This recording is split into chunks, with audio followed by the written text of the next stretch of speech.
All right, Chris. Well, this is episode 24 of the Steadfast podcast, and we're back at it. We're in the book of Matthew.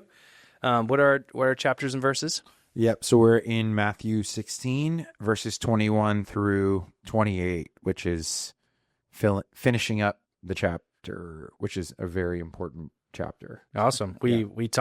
We alluded to it a lot last week. We did. The sections seem to, obviously they're connected. So they, Believe it or not, the sections are connected. Yeah. The Bible's connected. sweet. Well, will you read it for us? Yes. It says, "From then on, Jesus began to point out to his disciples that it was necessary for him to go to Jerusalem and suffer many things from the elders, chief priests, and scribes, be killed and be raised the third day." Peter took him aside and began to rebuke him. "Oh no, Lord, this will never happen to you." Jesus turned and told Peter, "Get behind me, Satan. You are a hindrance to me because you're not thinking about God's concerns, but human concerns." Then Jesus said to his disciples, "If anyone wants to follow after me, let him deny himself, take up his cross, and follow me.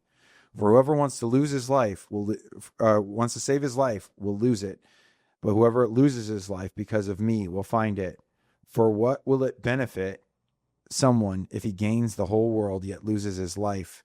Or what will anyone give in exchange for his life?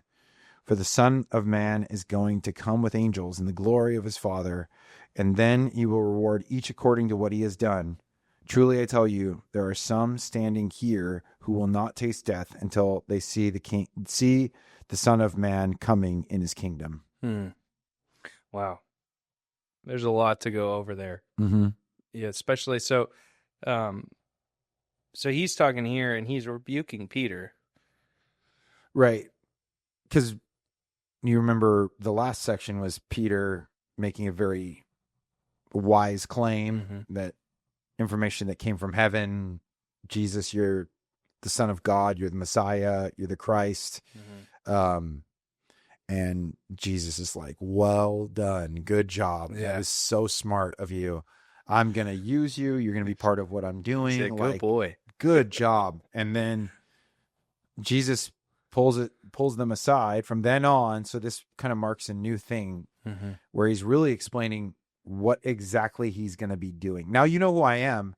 Here's what I'm going to do. And, so he starts by pointing out to his disciples that it was necessary, like it had to happen, that he was going to suffer, for him to go to Jerusalem to suffer many things from the elders, chief priests, and scribes, be killed and be raised on the third day. So he's like, it's necessary that I go back to Jerusalem where there's a lot of heat. Right now they're in Caesarea Philippi away. He's separated to tell his disciples these things. Like, let's get away so we can talk about this, so I can get you guys, to understand what's going to happen. Eventually, we know they don't really understand. They understand it later, but he starts laying out the plan. And when Peter said, "You're the Messiah," it does not work with what Jesus just told him. So. I don't blame the disciples for being confused. Right. Because, we get to see the whole picture. And even then, it's not the easiest thing to connect the dots. Like, it's something you have to be careful and kind of comb through. But so, you could see, I love that the disciples seem to be sometimes clueless. Because sometimes I feel that way when I'm reading these sections too. Well, yeah, the humanity of the disciples, actually the humanity of everyone in the Bible, even Jesus, like the man part of him, like the struggling, the suffering, the anxiety, all the stuff he's seeming to deal with at certain points, like when he realizes what's coming for him, and not anxiety in the same sense, but just like fear and dread of like, man, this is going to be heavy. It's everywhere. And it's not hard to find someone you relate to. I think people who think, "Oh, I can never read the Bible, I can never relate," and like, well, then you haven't read it, because it's one, you find out they were wilder than we are in some ways. Like if you're reading through the Bible, you're like, man, this is some wild people. Yeah. But also man, even all the people God used had serious flaws and faults aside from Jesus himself. I mean, there were some real issues in most of their lives that are not hidden, but kind of displayed. Yeah. So yeah, Peter, we get a glimpse of that. And I think the issue is, Peter, your statement was really good. You said I'm the Messiah. You said I'm the Christ. You said I'm the Son of God. But then you don't believe me at what I'm saying next. What's the heart in which Peter said it?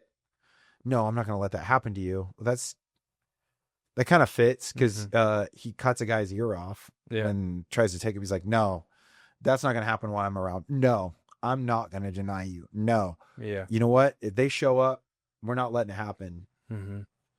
But then Jesus says to him, you know, he says, oh no, you'll never, this will never happen to you.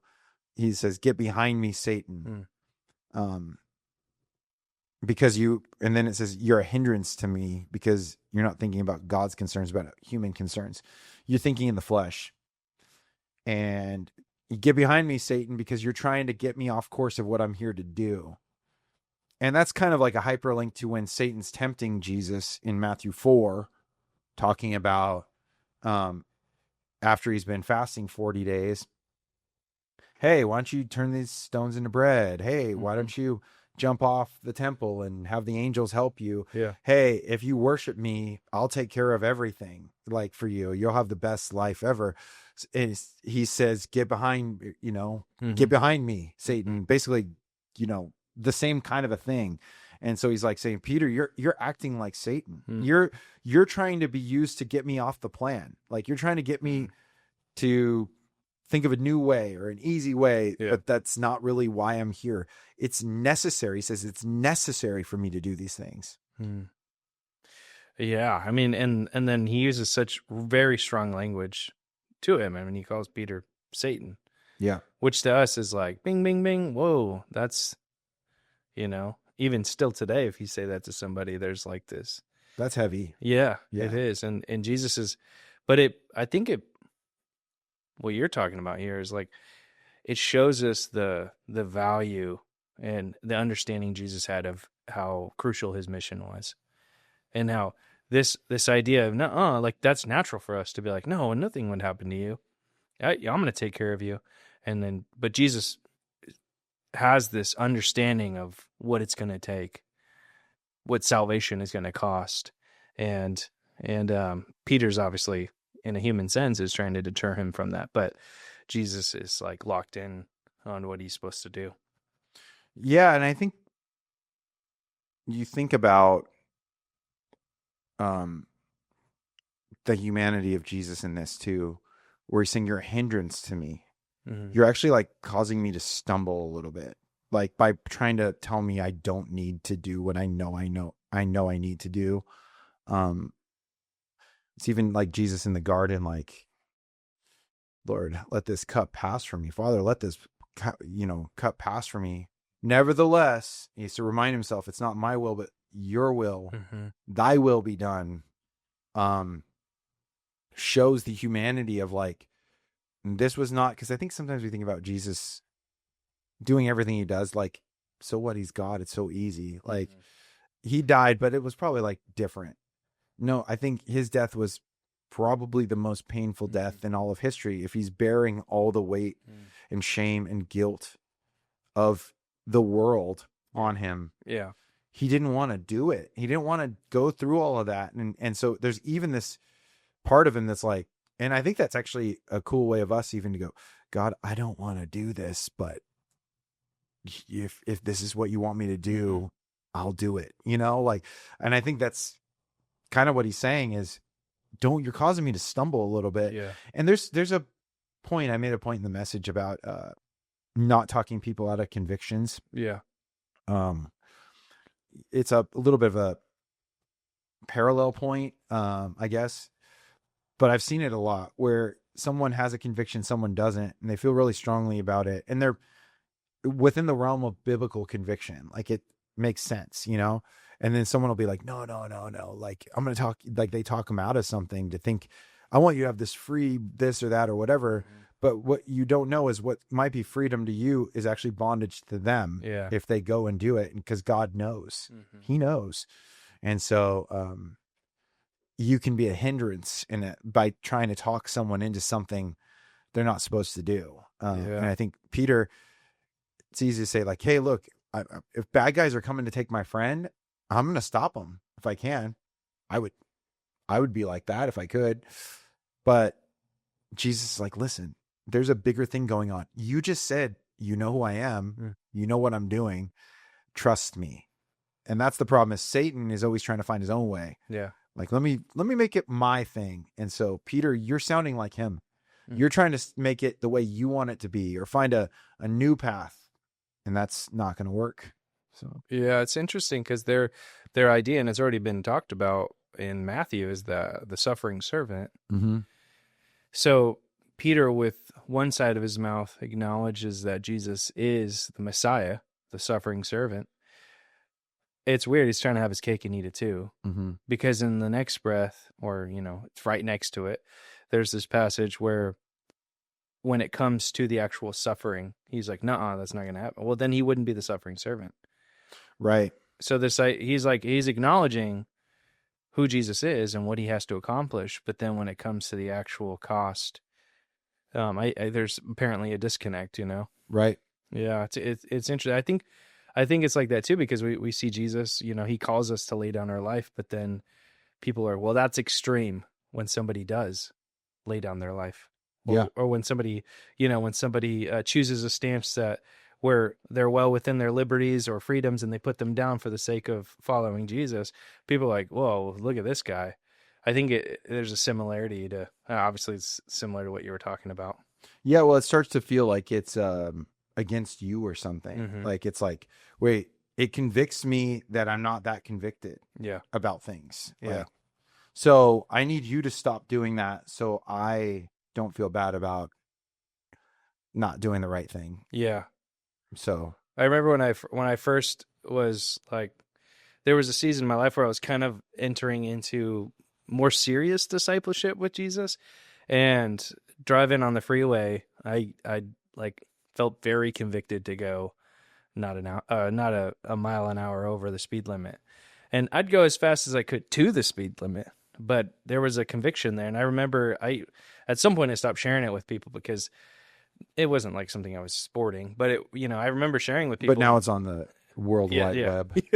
Yeah. Well, now I talk about it, but this was I remember sharing it with somebody, and they were like, "Well, this and that," and it was like, "Hey, I'm just, one is obviously Jesus has a mission that he's before the foundations of the world, he has to accomplish, But even in that small thing with my personal conviction to like, they've made, I don't know if it was their conviction that they were kind of, that they felt as I was telling them this, but I remember this reaction I got that was like, what? Like, it wasn't about you. It was just like, we were just, talking about something that I feel personally convicted. I'm not condemning you or anything, but there was an attempt to like get me off of that. Yeah. Like that's extreme. That's, Yeah. And I was like, I don't know what, now you're looking back and you're like, I was just a young person doing my best to follow Jesus, and I wasn't doing anything wrong. I wasn't harming anybody. I was following what I felt like the Spirit was telling me and my conscience. Now it's frequent. I do go over the speed limit, so I can say that as confession. Sure, you're not legalists anymore. No, yeah, no, yeah. I go the speed of traffic now. Well, I've seen it happen before where people are convicted about like drinking alcohol, and they know they're not supposed to. There could be past things, whatever. I personally do have that conviction for myself, but I've had people where they literally said, "No, I'm going to get you to do it." And you're like, "No, you're not." Like, and it's like in the Christian world, you're like, that's wild. Like, because I've seen it where people go, "No, you need to." And, because whatever, you're free, and, just do this or that. And it's like, I've known of people who were sober, and they went back to being an alcoholic based on this kind of a thing. I mean, this is a side point, but like just to know, like, I mean, Paul has a lot of room for conscience and for like helping those who do have those issues, like not to make it hard for them to do that. And just because I don't have a conviction in one way doesn't mean you don't. In things that you are like kind of like gray areas, I guess. There's a lot of things where it's like, oh, I don't feel convicted by that. Well, you have to, because you should, because that's sin, like straight up. There's no way around that one. But for the things that are more like gray areas, man, a lot of grace for everybody involved. But like really understanding, like getting somebody to not. We had some friends who were vegan too, and that they were like vegan and straight edge and whatever. And I remember saying like, hey, what do you think? Would you prefer that person? What would be less important for someone to sell out on, being vegan or straight edge? Someone who's vegan. And I remember my buddy saying neither one, because once you stop having conviction, it's a slippery slope. Everything goes. And a lot of times it did, and Lord could bring it back around on the other side, because it wasn't necessarily like you need to stay there. Everyone needs to be vegan. Everyone needs to be straight, whatever. But it was, when you stop caring about conviction or listening to that, there is something that can happen in your life where you go, yeah, I don't care about anything anymore. Like I've kind of blown past all those guardrails. That's a side thing, but I think it's worth saying, especially with people with very different convictions and views and backgrounds. Be careful who you're talking to and what you're trying to talk them into. You shouldn't be trying to talk someone into something that God doesn't want them to do. Yeah. So, is it Romans 14 where he talks about those who know that they're supposed to do, for them not to do it to sin. Right. And there's this, the principle behind it is that we have a God that's so intimately involved in our spiritual life and formation that he will speak to us specifically. Yeah. There is some non-negotiables that we see, and that's very blatant in Scripture. And then there's God working in us uniquely. And when we try to play the role of the Holy Spirit to interject in other people's spiritual formation, there's times where you can speak life, or you can remind them of Scripture. So it's not that you never intervene, but when somebody has a deeply held conviction that isn't contrary to the gospel, that's part of God working and moving in their life. And it's important that we, with respect and care, acknowledge that. Because if we convince somebody to defile their conscience, then it is a slippery slope. Oh yeah. Cause once that is sin breached, it's wide open to some degree, Yeah. And for some people, they may be in that place in their faith where something that's not necessarily blatantly sin in Scripture is sin for them to commit, because their conscience is defiled, and you know it when you're there. Yeah. We've all experienced it. Yeah. I know God doesn't want me to do this, even though everybody else can do it. And I could do it before. Maybe I'll be able to do it after. Yeah. But right now I can't do it. And then you try and charge through anyway, because you go, well, I don't know. I don't want to be this, or I don't want to be that. It's like, I knew I wasn't supposed to be here. Yeah. There's usually consequences to that. And that's, I think, also God's grace to go, I'm going to need you to listen. Yeah. He chastises those he loves. Right. So I had a friend that had one of those radical testimonies where he went from totally opposed to God, living on the streets, to, living, and still he's like one of the most inspiring kind of believers that I know. And I remember the first few years of his walk, like he could not watch any movies. Didn't matter if it was VeggieTales. That was a deeply held conviction that he had. And he, some of it was based in fear that he would like slip back into, but the power that media had on his life prior, he was convicted not to. And as his close friend, it was like, cool, we don't see movies. That's fine, whatever, like we just hang out and play, board games or something. And that was fine. But I remember when the time came, because he acknowledged that this wasn't like a universal law, even though at some point maybe he did kind of think, he did look down a little bit. That's part of the process, But then I remember that point where he talked to me and he was like, hey, I kind of think that it's okay for me to watch movies now. I don't feel convicted about that. And it was like he invited me into it. He was like, Yeah. "Would you want to watch a movie with me?" You know, and it's like the thing, you know. Obviously, you're feeling like, am I doing something wrong by watching this with you? Yeah. yeah. So it was one of those things where it was important as somebody that was like he was a peer of mine, but you know, I'd been walking with a little bit longer, so there was like this sensitivity to it. Yeah. And it was like, yeah, sure, man, I'll watch a movie with you. What would you like to watch? You know, and I think we had a movie night, and it was like, but even that, so like this something as simple as having a movie night with my friend became this. It became almost sanctified in a sense, you know, where it was like honoring to his spiritual journey, and you know, it was like this thing where like this is something that your conscience is now free. This isn't something, you know. Yeah, that's interesting. It's almost like getting married. Yeah. Like you sanctify yourself until you get married, and then you enjoy marriage. Yeah. Like that's less good when you violated a lot of the laws of what that's supposed to look like. Yeah. I think I mentioned it. I think it's been on here before. My buddy who was insane drummer, like studio caliber drummer, and felt like God told him to stop playing drums.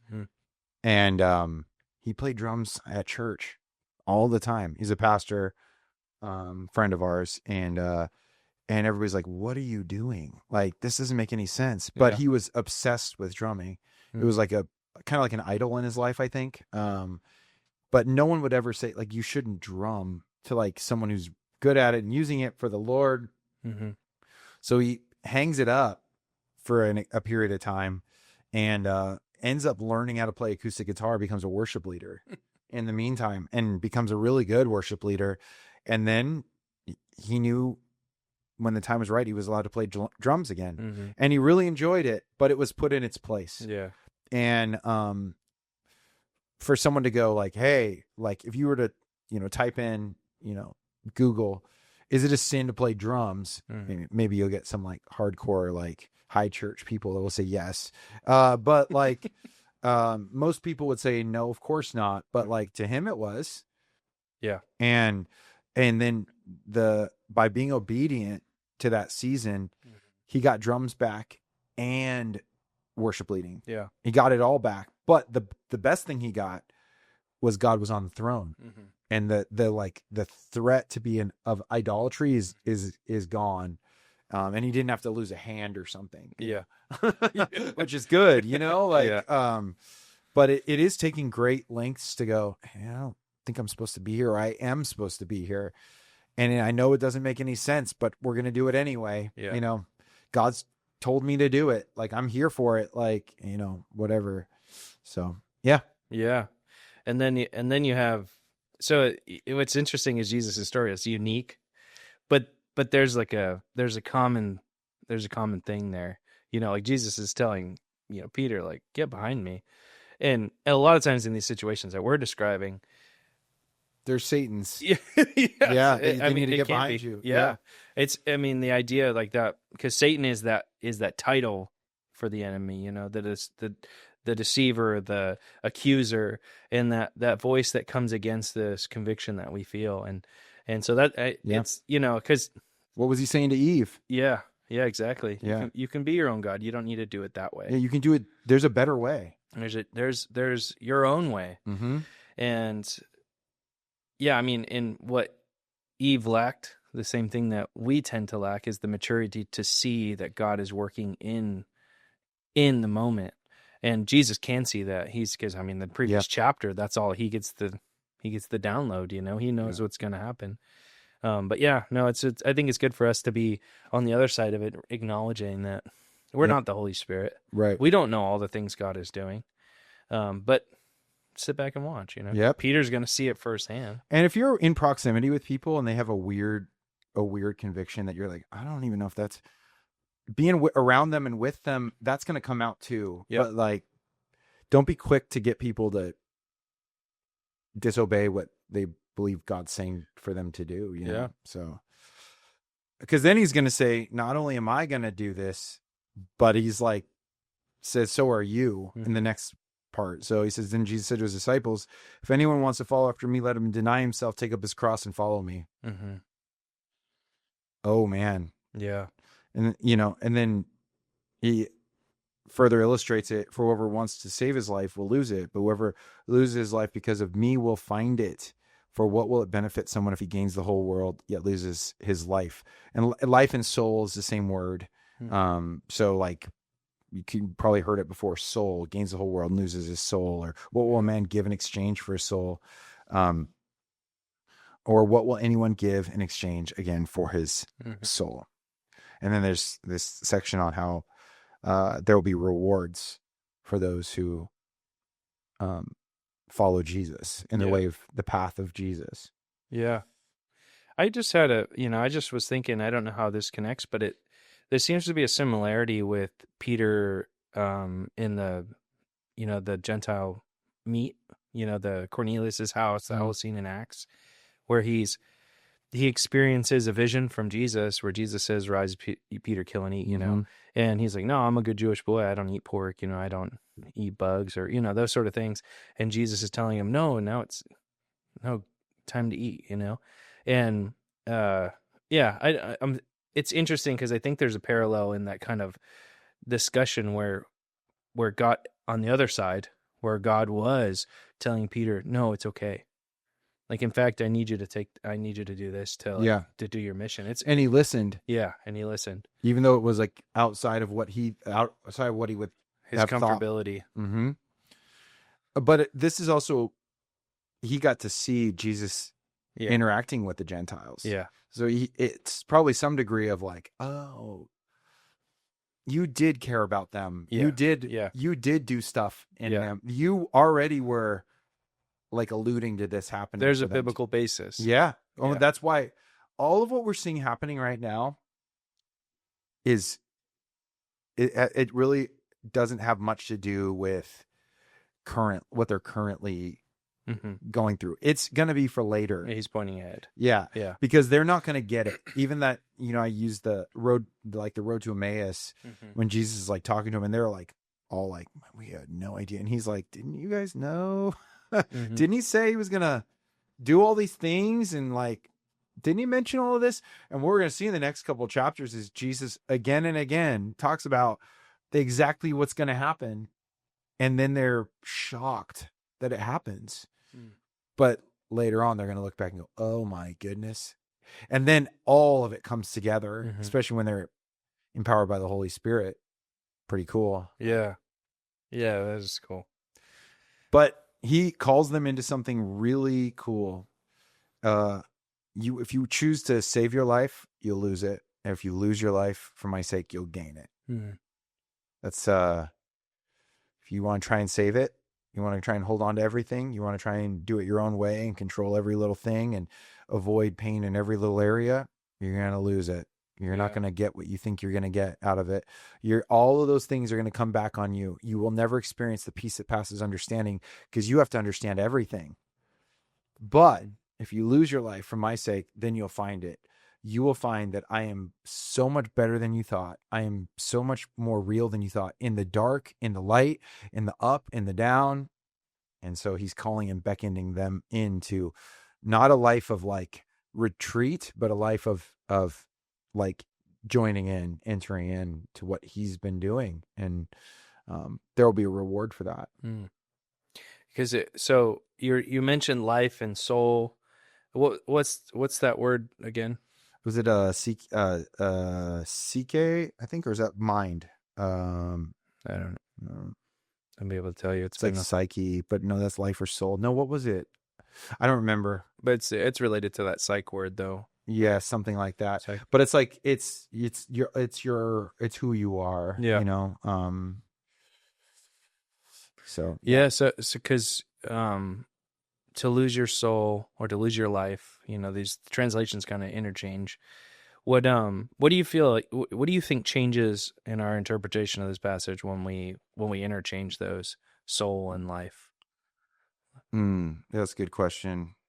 Because I feel like there's a couple ways that people just naturally receive that, and it really depends on that word. Yeah, I think because life, you think more of like temporary. Yeah. Like you think of like the here and now, like Yeah. your best life now, where soul is something that transcends this life. I think of like my essence, Mm-hmm. like what I'm about, Yeah. who I am. And that'll live on, Yeah. you know, like, yeah, my heart, my center, my all, like my, who I am.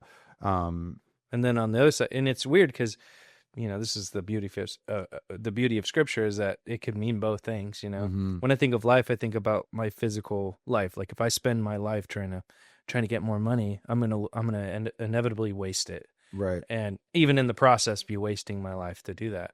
And then the soul, I'm like, oh, because the soul has like this, kind of this echo into something bigger than just my time here on this earth, but like who I am will be wasted.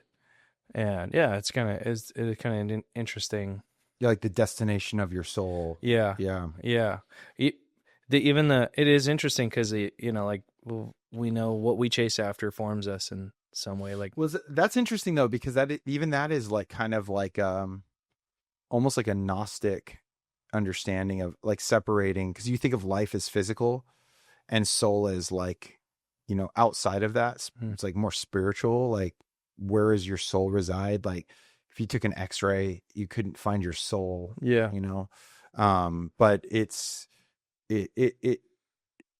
very much influenced by even the life you live. Like it's all connected, in a sense. And that's why it's not just like, oh, I'm, you know, when I die, I go to heaven, although that's a really great thing. Like, what that looks like, we will see in full. We have glimpses of it, but like the life I now live is attached to my soul. It's my all. It's like he wants to transform not just my soul for all eternity, but like my life now, all of it. And that's, in doing so, in taking up your cross and following him, in choosing to lose your life for his sake, because you believe he's got the best plan, you find it. You find not just this life, but the life to come. Not just the life to come, but this life. You gain it all, which is cool. And Jesus is, again, he's the forerunner of that. That's why we're called Christians, Christ followers. Like, we do what he did. We become like what he is. We've been crucified with Christ. It's no longer I who live, but Christ lives in me. Like, so I live in faith and obedience and trust that he's doing a work in me that makes me look more like him every day, so that I can be useful like he was useful in the highs and the lows, not just when I want it to be good or bad, or, you know, but through really good seasons and really bad seasons. I mean, I don't know if I've shared it on this or not, but I had a friend whose dad was, by all accounts, like one of the coolest guys around. Everybody loved him.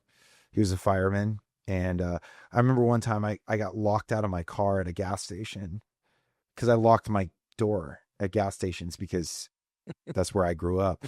And he showed up and he pulled out it was at a car wash we were doing.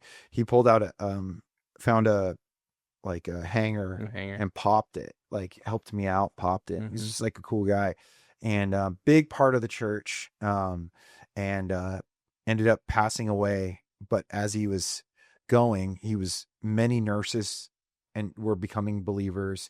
He was just outspoken about his faith. And then his funeral, because there's a fireman, had a bunch of fire trucks and stuff, but it was thousands of people showed up for his funeral. And it was just like, he died really young.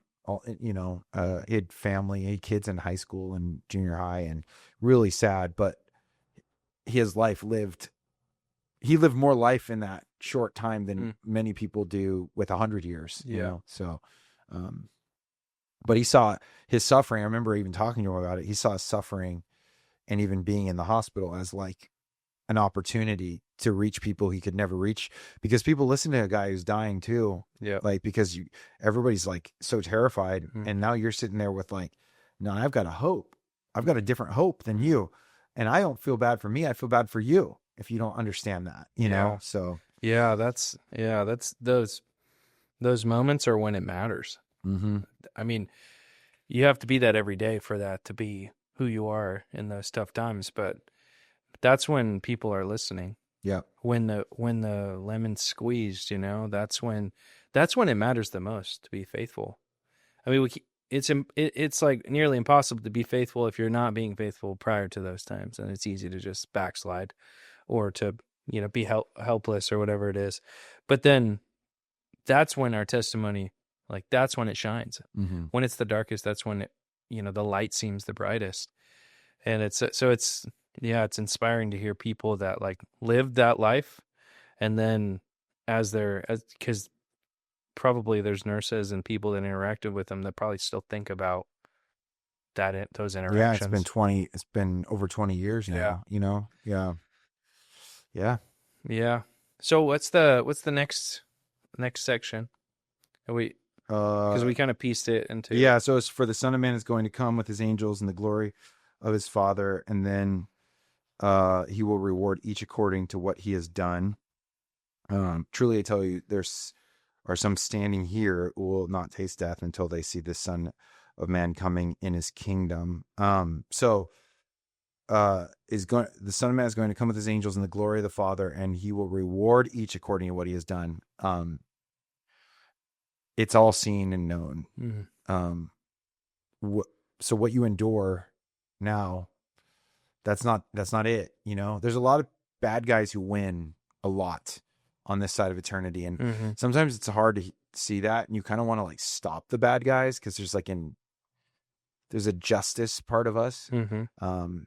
We got to be careful, because there's probably some way in your life where you're a bad guy too, or have been. Yeah, absolutely. And justice is a dangerous game. Mm-hmm. Can't be like, a vigilante. Yeah, only God is just, right? But know that he will reward those who do take up their cross and follow him, who do forsake their lives.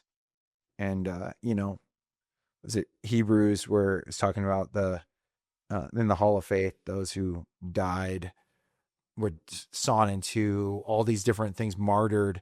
The world wasn't worthy of them. Mm-hmm. Heavy, but God sees.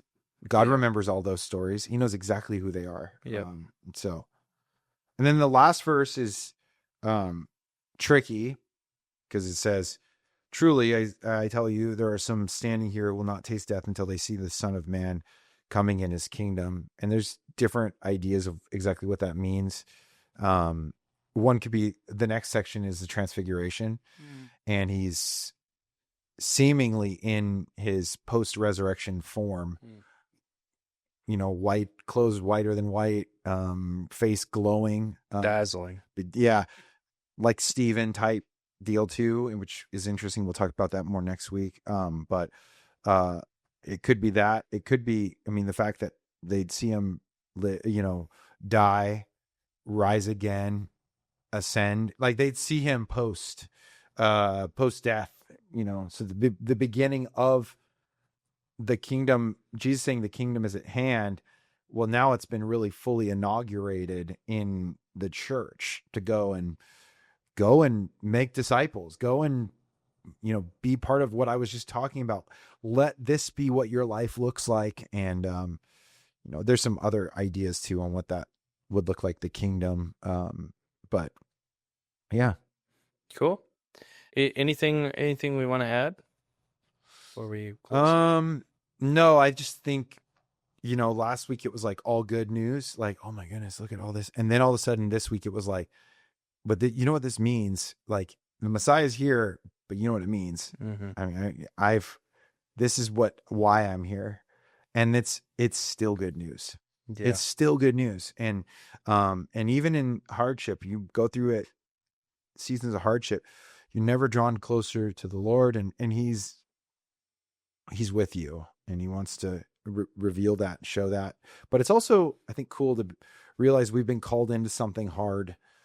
I think what has become common in the evangelical world is the easiest call as possible to follow Jesus. And he only wants your life to succeed and for things to get better and better and better.